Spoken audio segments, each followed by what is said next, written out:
नमस्कार। कार्यक्रम सदन दिन भर में आपका स्वागत है और मैं हूं आपके साथ अर्चना मिश्रा। अगले आधे घंटे में देखेंगे राज्यसभा और लोकसभा की कार्यवाही में क्या कुछ खास रहा, लेकिन सबसे पहले नजर सुर्खियों पर। लोकसभा के बाद चुनाव सुधारों पर राज्यसभा में चर्चा शुरू। बीजेपी ने कहा कांग्रेस ने चुनाव सुधारों पर कभी नहीं दिया ध्यान। विपक्ष ने एसआईआर और चुनाव आयोग की निष्पक्षता का मुद्दा उठाया। राष्ट्रीय गीत वंदे मातरम के 150 वर्ष पूरे होने पर राज्यसभा में चर्चा संपन्न। सदन के नेता और केंद्रीय मंत्री जेपी नड्डा ने कांग्रेस पर अवसरवाद का लगाया आरोप। राष्ट्रीय गीत को राष्ट्रगान के सम्मान का किया आह्वान। पेट्रोलियम ईंधन में एथेनॉल मिलाने से वाहनों को नहीं होता कोई नुकसान। लोकसभा में सड़क परिवहन और राजमार्ग मंत्री नितिन गडकरी का जवाब। E20 फ्यूल के कारण तेल आयात में आई कमी, किसान बने ऊर्जादाता।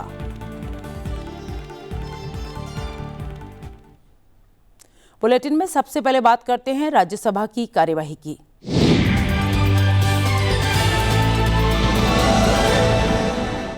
राज्यसभा की कार्यवाही शुरू होने पर दीपावली को यूनेस्को की मानवता की अमूर्त सांस्कृतिक विरासत सूची में शामिल किए जाने की सदन में खुशी जताई गई। राज्यसभा के सभापति सीपी राधाकृष्णन ने कहा कि ये देश के लिए अत्यंत गर्व का विषय है। Honorable members, I am pleased to share a moment of immense pride for our nation. Our festival of lights, Deepavali, has been inscribed on UNESCO's representative list of intangible cultural heritage of humanity. The prestigious recognition announced on the 10th of December 2025 has sparked joy and celebration across our country and among Indians worldwide. Deepavali is not merely a festival, it is a civilizational message. It symbolizes the triumph over light over darkness, knowledge over ignorance, hope over despair, and dharma over adharma. It is universal philosophy, cuts across faiths, regions, and generations, embodying the very spirit of India that is inclusive, radiant, and resilient. As you may be aware, Deepavali is the 16th element of Bharat to be inscribed on the UNESCO list of intangible cultural heritage of humanity, thereby enriching it with the glow of India's civilizational legacy. On my behalf and on behalf of this August House, I extended heartiest felicitations to all the Indians, to our cultural practitioners, and every individual and the institutions that contributed to securing the global recognition.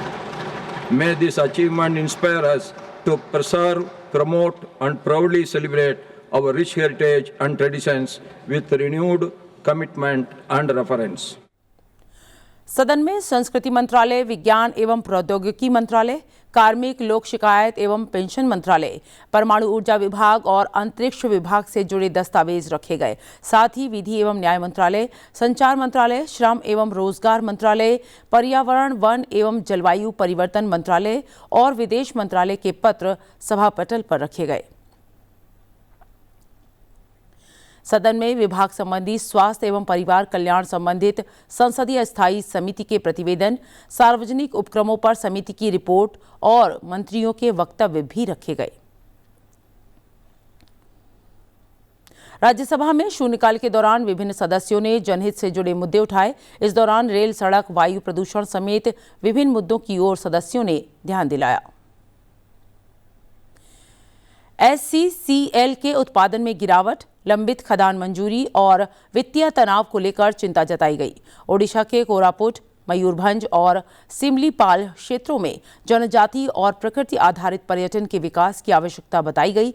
शहरी क्षेत्रों में प्रवासी मजदूरों की स्थिति पर चिंता व्यक्त की गई। क्रेडिट स्कोरिंग कंपनियों और एजेंसियों को विनियमित करने की मांग सदन में उठी। नकली दवाओं के बढ़ते खतरे पर चिंता और बाजार में आने से पहले गुणवत्ता जांच की आवश्यकता बताई गई। कई क्षेत्रों में कृषि संकट पर सरकार का ध्यान आकर्षित किया गया। सांसद डॉक्टर के लक्ष्मण ने निजी अस्पतालों द्वारा अत्यधिक शुल्क वसूलने से रोकने के लिए विनियामक सुरक्षा उपायों की मांग की।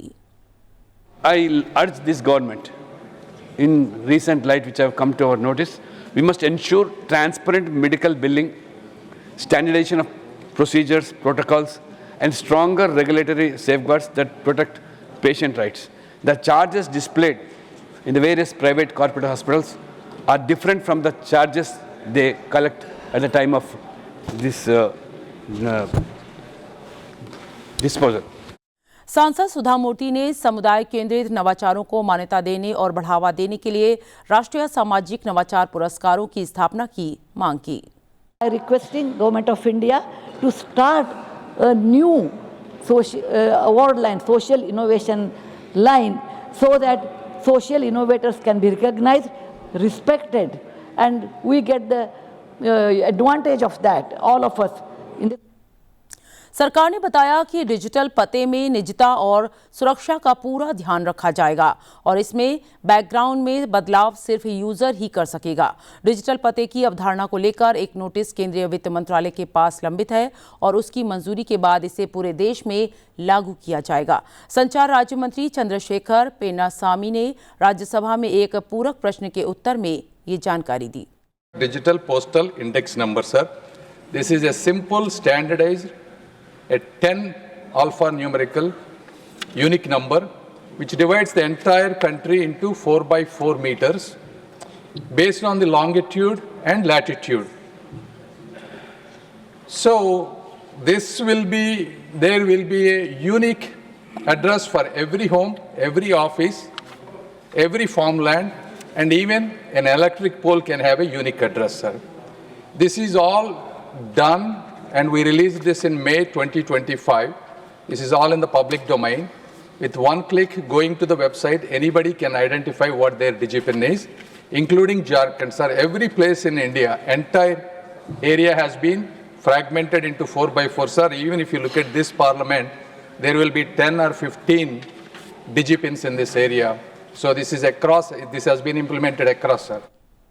सरकार ने कहा है कि दिल्ली में वायु प्रदूषण की स्थिति में सुधार हुआ है और अच्छे दिनों की संख्या लगभग 2 गुनी हो गई है।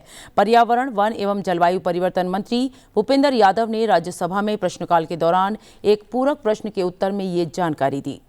2016 में जो AQI जिसको 200 कहते हैं, मतलब अच्छे दिनों की संख्या जो 110 होती थी, 110, 2026 में वो संख्या बढ़कर के 200 हो गई है।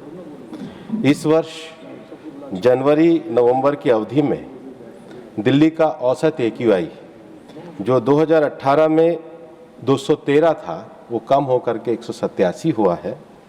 2025 के दौरान दिल्ली में एक भी दिन AQI 450 नहीं हुआ है। हम उसको कंट्रोल रखने में सक्षम हुए हैं, बल्कि केवल 3 ही रहा है। इसको लेकर के जो आपने पूछा है, हमारे मंत्रालय के द्वारा लगातार मॉनिटरिंग की जाती है। जो इसके हितधारक हैं उनके साथ बैठक की जाती है। 2014 से पहले इसको मॉनिटर करने के लिए कोई लीगल सिस्टम ही नहीं था, एडमिनिस्ट्रेटिव सिस्टम ही नहीं था। 2021 में हमने CAQM की स्थापना इस संसद से लेकर के करी। अब CAQM जो है वो विभिन्न कार्यान्वयन एजेंसियों के माध्यम से इसके लिए कार्य करता है। दिल्ली में जो भी AQI है उसके लिए हमने ग्रेडेड रिस्पांस एक्शन प्लान को तैयार किया है और उस एक्शन प्लान में जब इस प्रकार से AQI बढ़ता है तो एक्शन प्लान में कार्रवाई की जाती है। राज्यसभा में केंद्रीय मंत्री और नेता सदन JP नड्डा ने आज वंदे मातरम के 150 साल पर हुई चर्चा में हिस्सा लिया। इस दौरान उन्होंने कहा कि स्वतंत्रता के बाद वंदे मातरम को उचित सम्मान नहीं मिला और इसके लिए उस समय की सरकार जिम्मेदार है। राज्यसभा में वंदे मातरम पर हुई चर्चा का समापन करते हुए नेता सदन ने कांग्रेस पर अवसरवादी होने का आरोप लगाया। उन्होंने कहा कि सरकार का उद्देश्य किसी नेता की छवि खराब करना नहीं है, बल्कि ऐतिहासिक तथ्यों को ठीक तरह से रखना है।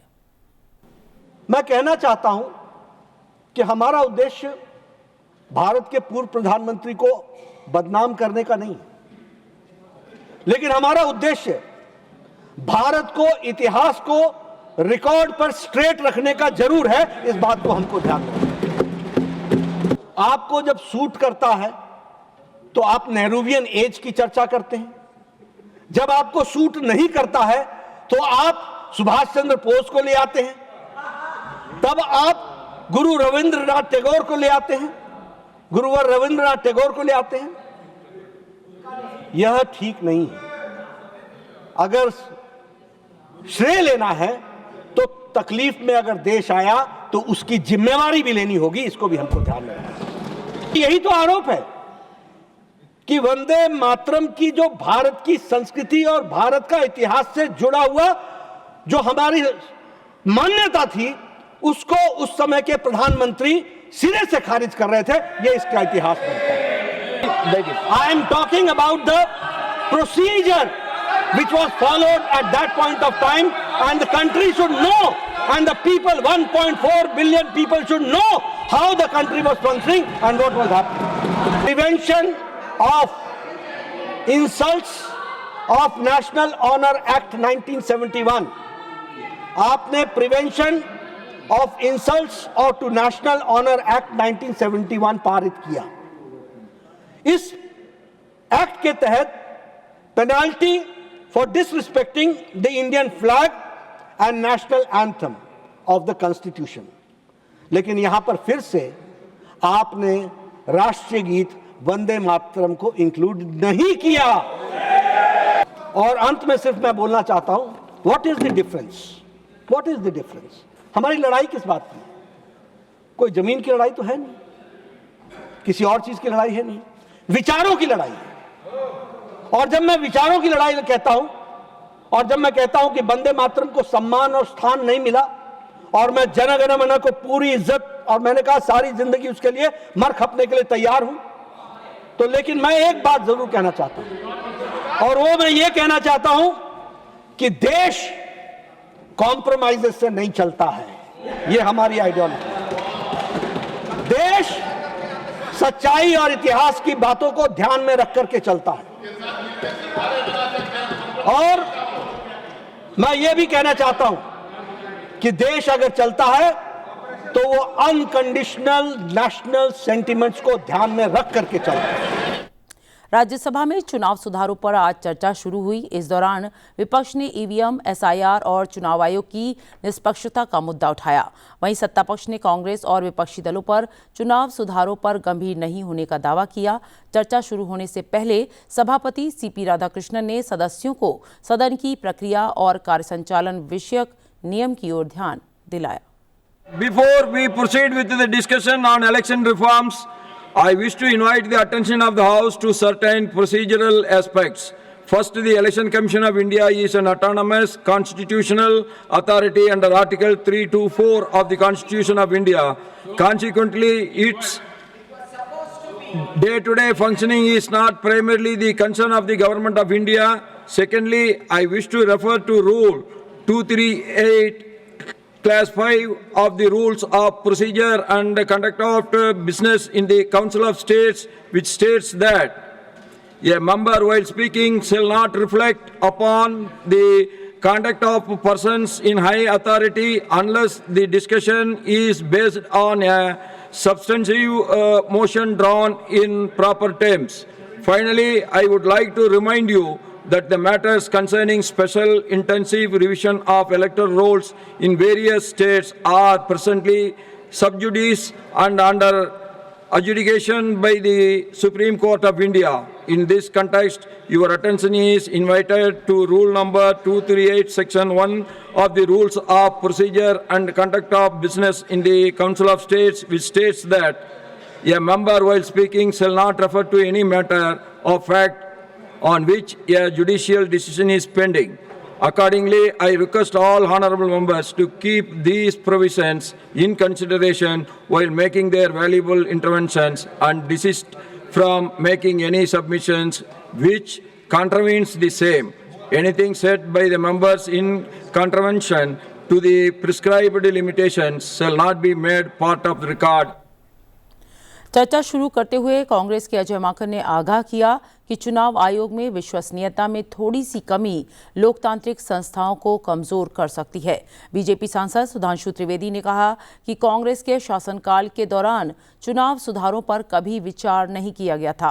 कांग्रेस ये नहीं समझती कि वोट विश्वसनीयता, विश्वास और संबंधों के आधार पर मिलते हैं।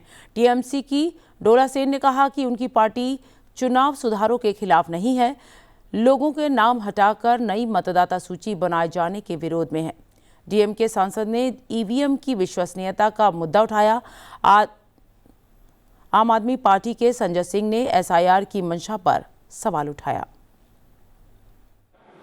इनकी सरकार कब रहती थी और हमारी सरकार कब है? सर, जब से वोटर आईडी कार्ड आ गए कांग्रेसी सरकार आना बंद, सीसीटीवी आ गए कांग्रेसी सरकार आना बंद, जब से स्वतंत्र जुडिशरी हो गई कांग्रेस सरकार आना बंद, स्वतंत्र मीडिया आ गई कांग्रेस को स्पष्ट बहुमत मिलना बंद, और तो और सर जब से साक्षरता दर 50% हो गई बहुमत मिलना बंद। इनको कब बहुमत मिलता था? जिस जमाने में मतपेटियां लूटी जाती थी, बूथ कैप्चरिंग होती थी, गोलियां चलती थी, बिहार के चुनावों में 80-80 लोग तक घायल होते थे। इन्हें लग रहा है शायद वही जमाना वापस आ जाए। तो सम्मानित सदस्य कह रहे थे कि 45 दिन के बाद वो नहीं करते, उसका जवाब गृह मंत्री जी वहां पर दे चुके हैं। उन्होंने साफ साफ कहा 1991 में जो चेंजेस किए थे नरसिम्हा राव सरकार में, उसमें कोई भी एविडेंस, कोई भी पिटीशन 45 दिन तक ही हो सकती है। 45 दिन के सबूत मिटा रहा, 45 दिन के अंदर। आज चुनाव आयोग सरकार की कठपुतली बन चुका है। सत्ताधारी दल ईसी अपॉइंट कर सकता है, ईसी को कानूनी इम्यूनिटी दे दी गई। अगर लोकतंत्र के इन तीनों स्तंभों में समान अवसर, पारदर्शिता और विश्वसनीयता को नहीं बचाया गया तो यह सदन सिर्फ एक इमारत बन करके रह जाएगा। Election commission is the custodian of democracy, sir. Election Commission should not betray the trust of voters, sir. And at no point of time, 140 crore people of this country should lose faith in the Election Commission, sir. For this, Election Commission should never be partitioned, should be transparent, should never play with rules, but apply them equally across the board and be independent, and should never scrub to polls and pressure, sir. Bulletin में अब बात करते हैं लोकसभा की कार्यवाही से जुड़ी खबरों की।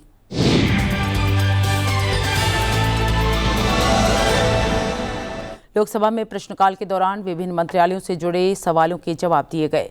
केंद्रीय सड़क परिवहन एवं राजमार्ग मंत्री नितिन गडकरी ने प्रश्नकाल में बताया कि पेट्रोलियम पदार्थों में एथेनॉल मिलाने से वाहनों को कोई नुकसान नहीं पहुंचता है, इसकी जांच की गई है। E20 फ्यूल के इस्तेमाल की वजह से किसानों को बहुत बड़ी रकम मिल रही है। हमारे देश में E20 फ्यूल को स्वीकार किया है। अभी हमारे पेट्रोल में E20 यानी इथेनॉल का 20% एडिंग होता है। ये करीब पुराने जो 2023 के पहले ही जो पुराने व्हीकल थे उसका भी टेस्टिंग किया है और करीब 1 लाख किलोमीटर तक टेस्टिंग करने के बाद ARAI, ये जो गवर्नमेंट की स्थापन की हुई संस्था है टेक्निकल पुणे की, उन्होंने इसमें यह कहा है कि no vehicle engine failures was observed, no impact on vehicle performance, startability and driveability and metal capability. वैसे अध्यक्ष महाराज, बहुत बार हम लोग मेंटेन करने के लिए बहुत बार 6-6, 8-8 महीने के बाद सर्विसिंग करते हैं। तो इसमें क्या है कि जो मेटल के पार्ट्स थे उसमें पहले ऐसा कहा गया था कि शायद इसमें कोई परिणाम हो सकता है, पर ध्यान में यह आया कि ऐसा कोई हुआ नहीं है। पर सर्विसिंग में छोटे छोटे जो मेटल के वॉशर्स होते हैं वो बदलते रहते हैं। इसके बारे में विशेष रूप से कोई तकरार भारत सरकार के पास नहीं आई। एक तकरार गुजरात में आई थी और गुजरात में वॉक्सवैगन कंपनी की उसकी इंक्वायरी हुई। उसके बाद ये ध्यान में आया कि इसका संबंध E20 फ्यूल से कोई नहीं था। इसमें कुछ जगह ये बड़े प्रमाण पर जो इथेनॉल हमारे सरकार की प्राथमिकता है और प्रधानमंत्री जी के नेतृत्व में जो आत्मनिर्भर भारत का उद्दिष्ट रखा गया है, उसमें हमारा फॉसिल फ्यूल का इंपोर्ट 22 लाख करोड़ रुपए का है अध्यक्ष महाराज।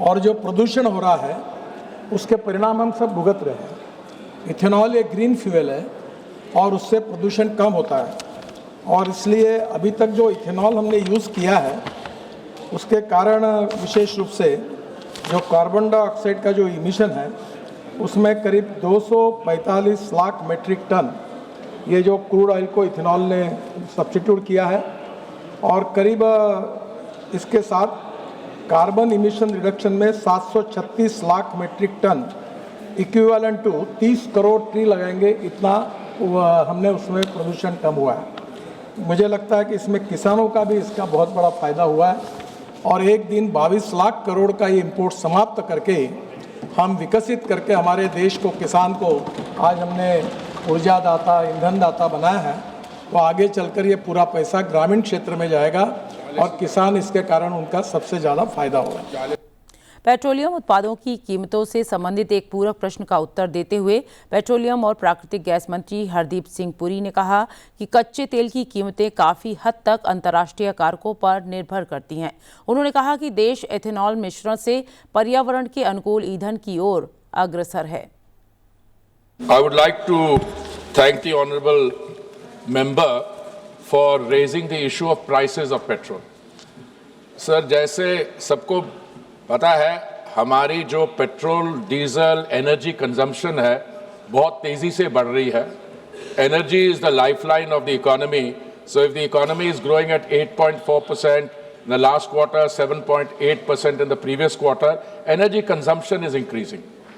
And the International Energy Agency, sir, which is based in Paris, has estimated that for the next 20 years, about 35% or more of the increase in demand for global energy will come from India because it's a rapidly growing economy.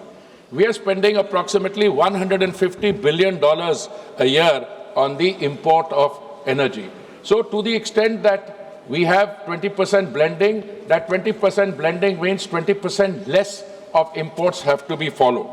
Insofar as international energy prices are concerned, those are determined by a variety of factors, the cost of production at the point of production, and there points vary. These days we have a comfort level because prices are in the range between 60 and 65 dollars per barrel. Then there is the cost of insurance, cost of freight, the refining margin, dealer's margin, all that is added. Plus the feeds which are going into ethanol, sir. We had started with sugar and sugarcane, B-heavy molasses, C-heavy molasses, but we are gradually moving from water-intense crops like sugar to less water-intense like maize or corn, makkah. Today, our feed is 48%, it is maize. Money that we give to the farmers as a result of this procurement, about 40,000 crores a year, is also helping to alleviate the strain in the agricultural economy. Our total consumption of oil per day is 5.6 million barrels, sir, out of which we are only producing a fraction of that. So we are producing more now. Production on the eastern coast has gone up to 55,000 barrels. On the western coast, we are producing 2.5 lakh barrels a day. In Assam, we have raised the production to 1 lakh. But overall, अगर consumption बढ़ेगी तो import भी बढ़ेगा इसलिए। ओडिशा के जल जीवन mission के तहत हासिल किए गए लक्ष्यों से संबंधित एक प्रश्न के उत्तर में जल शक्ति मंत्री सीआर पाटिल ने कहा कि जल जीवन मिशन विश्व में अपनी तरह की सबसे बड़ी योजना है। मिशन के पूरी तरह से लागू होने के बाद महिलाओं के जीवन को आसान बनाएगी। जो ओडिशा के अंदर करीब 88% जितना काम जल जीवन मिशन के द्वारा जल दिया गया है, और आने वाले दिनों में भी बाकी जो है 12% से करीब उनको भी जल दिया जाएगा। माननीय प्रधानमंत्री जी की ये पूरे विश्व में सबसे बड़ी योजना ये जल जीवन मिशन की वो भी है, और उसके कारण हर लोगों को, जो महिलाएं दूर तक पानी लेने के लिए जाती थी, रोज़ करीब 9 करोड़ महिलाएं पानी लेने के बाहर जाती थी, और करीब 5 करोड़ घंटे उनके रोज़ पानी लाने के लिए बिगड़ते थे। आज उनको अपने घर में शुद्ध पानी मिल रहा है, और ये पानी शुद्ध है या नहीं है वो भी ये महिला, करीब 5 लाख गाँव में 25 लाख महिला ये पानी जो सरकार की ओर से उनको किट दी गई है उसके जरिए वो चेक करके वो पानी पीने लायक है कि नहीं वो भी चेक कर सकती है। तो पानी पूरे फोर्स के साथ हर गांव में पर हेड 55 लीटर पानी देने की योजना केंद्र सरकार की ओर से माननीय प्रधानमंत्री जी ने की है और उसको आगे बढ़ा रहे हैं। जो पैसे की बात की उन्होंने, तो कई राज्यों के अंदर बहुत सी कंप्लेंट भी आई है कि उन्होंने जो केंद्र सरकार की ओर से जो पैसा उठाया है उतना काम वहाँ नहीं हुआ है। माननीय प्रधानमंत्री जी के निर्देश के अनुसार जो अलग अलग राज्यों में वहाँ इंक्वायरी की गई थी, उसका भी जो रिपोर्ट आया था वो भी हमने सभी राज्यों के मुख्यमंत्रियों और चीफ सेक्रेटरी को दिया है कि वो पूरा एक्शन ले और हमें उसका रिपोर्ट करें। और जहाँ भी काम खत्म हुआ है वो योजना का वेरिफिकेशन करके वो जब तक नहीं भेजेंगे तब तक उसको पैसा देना हमारे लिए संभव नहीं होगा। तो ये काम राज्य के अंदर भी पूरा कराए, यही मेरी आपसे उम्मीद भी है। प्रश्नकाल पूरा होने के बाद सदन को स्थगन प्रस्तावों को खारिज किए जाने की जानकारी दी गई। महत्वपूर्ण मंत्रालयों और विभागों से संबंधित दस्तावेज सदन में रखवाए गए। लोकसभा में पेश किए गए दस्तावेजों में जनजातीय मामलों के मंत्रालय, विद्युत मंत्रालय, सूक्ष्म लघु एवं मध्यम उद्यम मंत्रालय, पेट्रोलियम और प्राकृतिक गैस मंत्रालय, सड़क परिवहन और राजमार्ग मंत्रालय, आवास और शहरी मामलों के मंत्रालय, जल शक्ति मंत्रालय के दस्तावेज शामिल थे।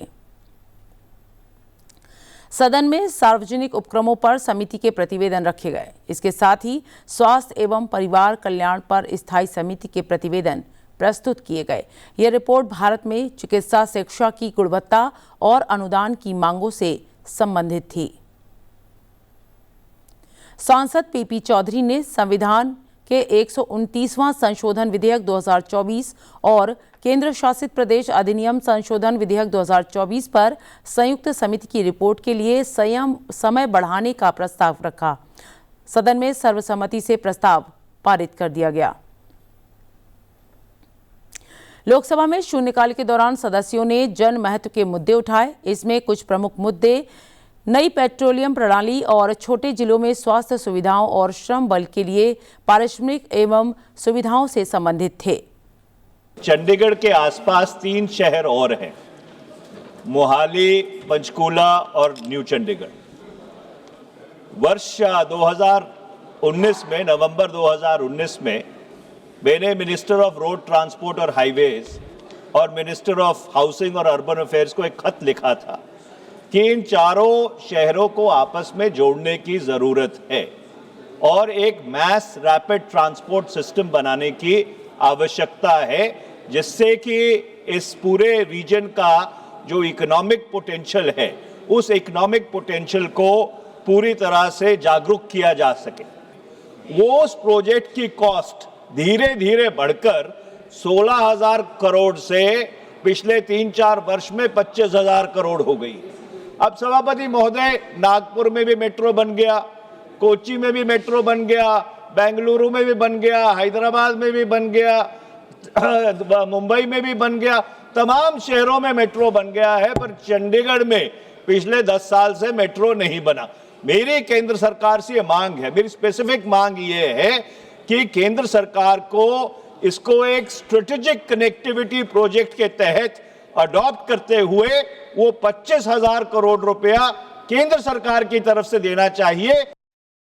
मेरे संसदीय क्षेत्र बुलंदशहर उत्तर प्रदेश में केंद्र सरकार के डाक विभाग में, सेना में, रेलवे में, एटॉमिक एनर्जी पावर प्लांट में बहुत सारे वर्तमान में कर्मचारी और पूर्व में सेवानिवृत्त कर्मचारी उनके परिवार निवास करते हैं।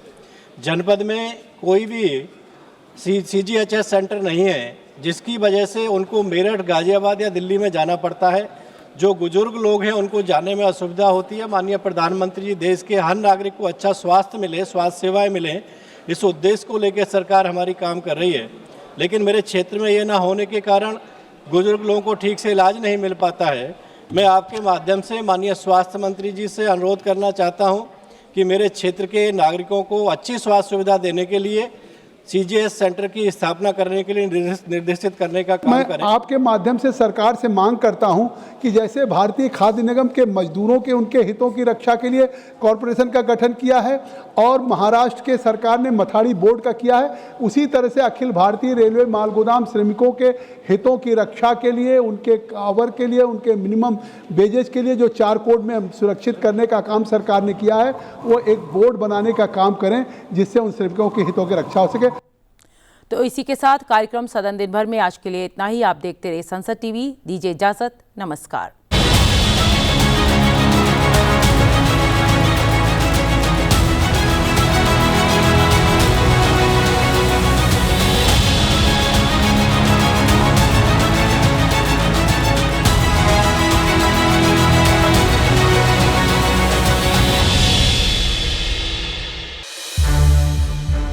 संसद टीवी के और भी प्रोग्राम्स देखने के लिए सब्सक्राइब करें हमारा YouTube चैनल और हाँ, इन्हें लाइक और शेयर करना ना भूलें।